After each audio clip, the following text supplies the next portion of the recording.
Welcome back to Newsmaker Live. We're at the second anniversary of the passage of Hurricane Tomas, and of course we lost life in that disaster. Our thoughts and prayers are still with the families of those people who were killed in Hurricane Tomas.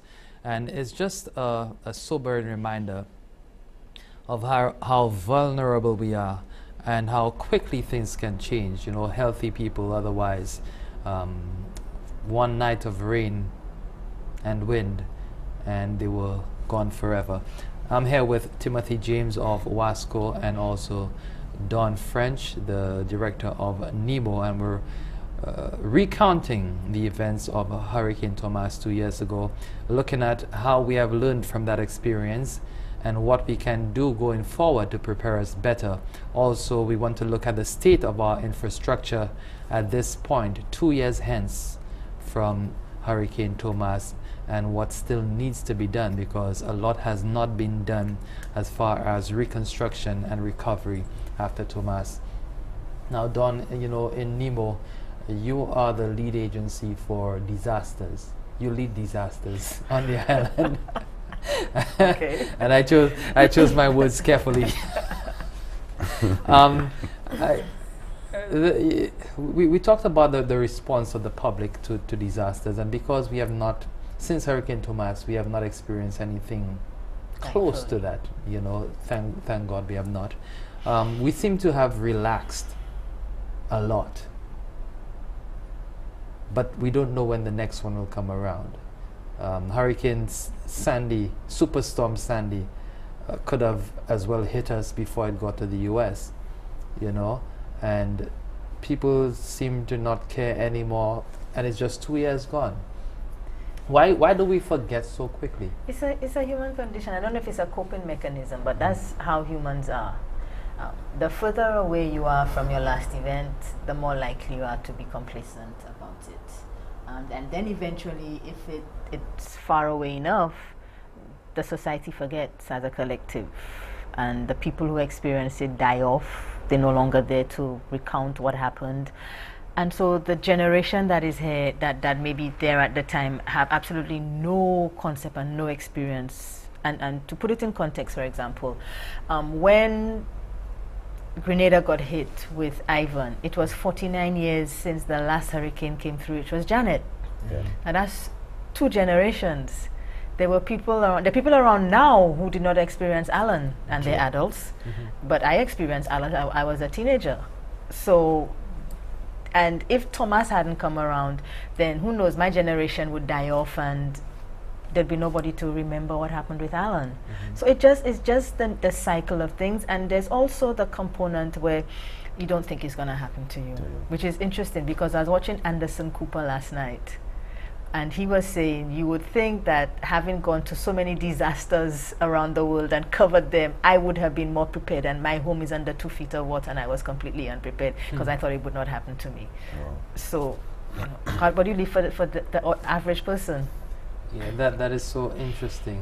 So which is why we're always on and on talking to people. And excuse me, our history, our disaster history in St. Lucia is replete with not just hurricanes. We had the Monsignor tragedy. The first year anniversary is coming up soon, I think in 10 days. We've had plane crashes, we've had oil spills, we've had fires. We are very prone to fires. So there are all sorts of things that we have experienced in the past, and therefore have a tendency to expect that it could repeat. Well, we have a major earthquake that we had in 2007. Yes, and the scientists keep warning us in the region that the 8 is looking out there. So thank you very much for that. You're very welcome.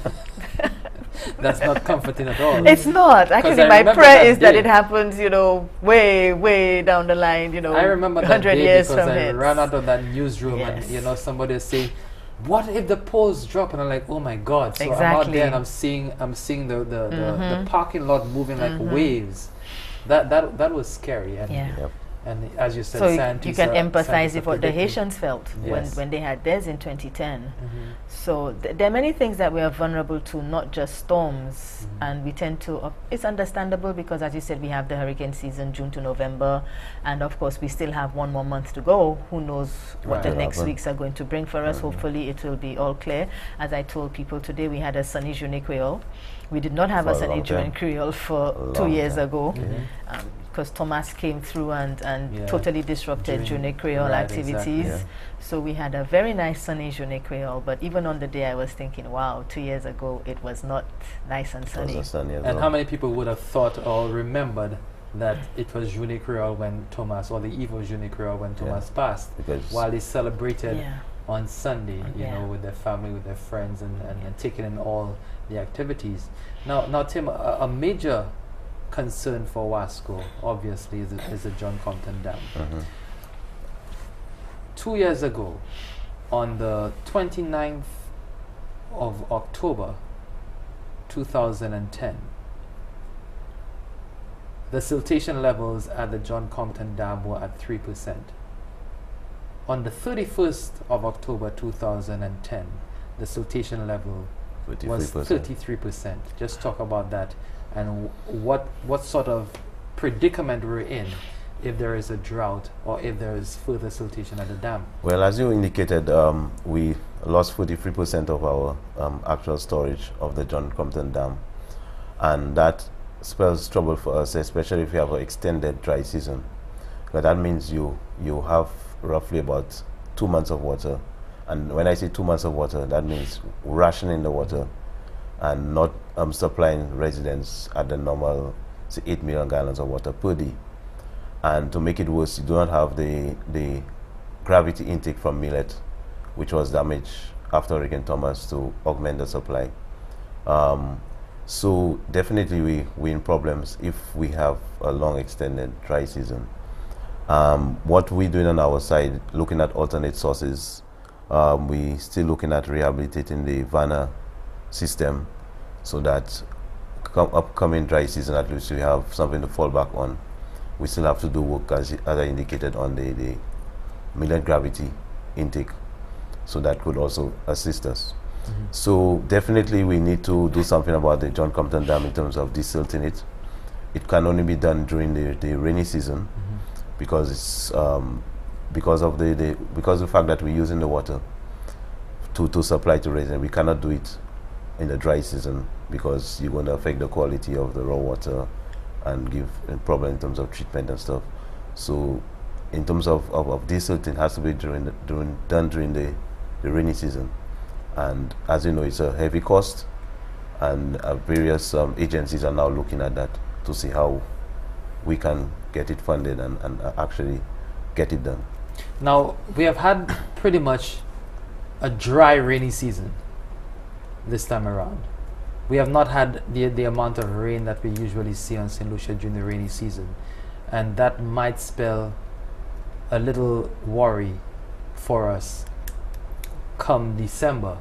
But we're due for a break. When we come back, we'll discuss that and what implications this will have on our water supply and also on other disasters. Stay with us. Newsmaker Live will continue after this break.